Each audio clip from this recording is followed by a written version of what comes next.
siapkan hatiku Tuhan untuk dengar firman-Mu. Ku siapkan hatiku Tuhan untuk dengar firman-Mu. Selamat malam keluarga Allah dimanapun berada. Jumpa lagi bersama Family Bible Reading Journey. Dan malam ini kita akan melanjutkan pembacaan kita dari kitab Ayub. Pasalnya yang pertama, ayatnya ke-12 hingga ke-22. Mari kita berdoa, meminta hikmat Tuhan.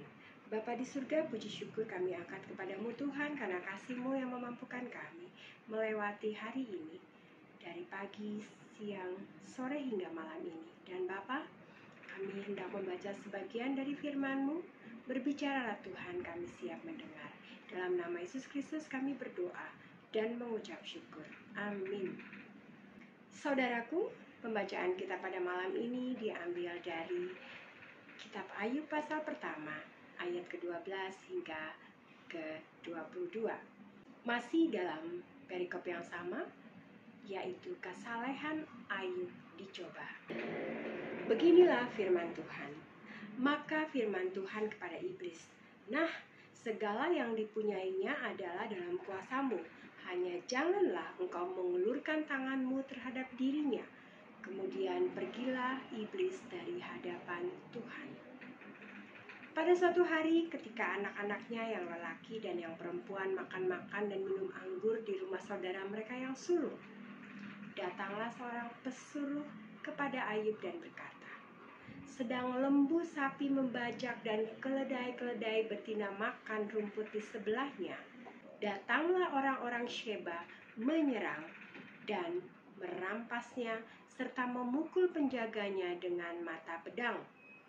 Hanya aku sendiri yang luput, sehingga dapat memberitahukan hal itu kepada Tuan." Sementara orang itu berbicara, datanglah orang lain dan berkata, "Api telah menyambar dari langit dan membakar serta memakan habis kambing domba dan penjaga-penjaga. Hanya aku sendiri yang luput, sehingga dapat memberitahukan hal itu kepada Tuan." Sementara orang itu berbicara, datanglah orang lain dan berkata, "Orang-orang Kastim membentuk 3 pasukan, lalu menyerbu unta-unta dan merampasnya serta memukul penjaganya dengan mata pedang. Hanya aku sendiri yang luput, sehingga dapat memberitahukan hal itu kepada Tuan."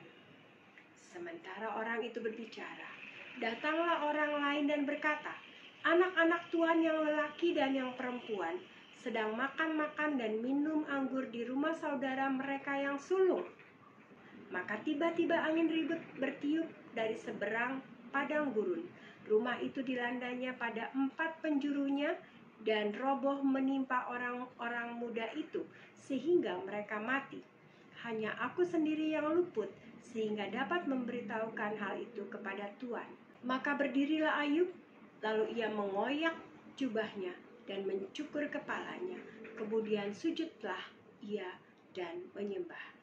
Katanya, "Dengan telanjang aku keluar dari kandungan ibuku, dan dengan telanjang juga aku akan kembali ke dalamnya. Tuhan yang memberi, Tuhan yang mengambil, terpujilah nama Tuhan." Dalam kesemuanya itu, Ayub tidak berbuat dosa dan tidak menuduh Allah berbuat yang kurang patut. Demikianlah firman Tuhan pada malam ini, yang mengingatkan kita bahwa setiap permasalahan yang terjadi dalam kehidupan kita, kita tidak bisa menyalahkan Tuhan. Karena apa yang kita miliki, semuanya berasal dari Tuhan. Ketika itu harus kembali kepada Tuhan, maka kita akan selalu memuji nama Tuhan. Mari kita berdoa. Bapa di surga, terima kasih untuk firman-Mu pada malam ini, yang mengingatkan kami bahwa apapun yang kami miliki di dunia ini bukanlah milik kami ya Bapa, tetapi adalah pemberian daripada-Mu. Mampukan kami ya Bapa untuk tetap setia kepada-Mu, untuk tetap memuji dan memuliakan nama-Mu dalam kehidupan kami. Dan kami serahkan malam ini ke dalam tangan-Mu Bapa. Biarlah kasih-Mu menyertai kami semua untuk melewati malam hari ini. Dan perkenanan-Mu lah yang memampukan kami nanti untuk bangun pada pagi hari. Terima kasih Bapa, kami serahkan malam ini ke dalam tangan. Di dalam nama Yesus Kristus kami berdoa dan mengucap syukur. Amin. Baiklah saudaraku, sekian pembacaan pada malam ini. Sampai jumpa pada pembacaan esok malam. Tuhan Yesus memberkati. Firman-Mu, pelita bagi kakiku, terang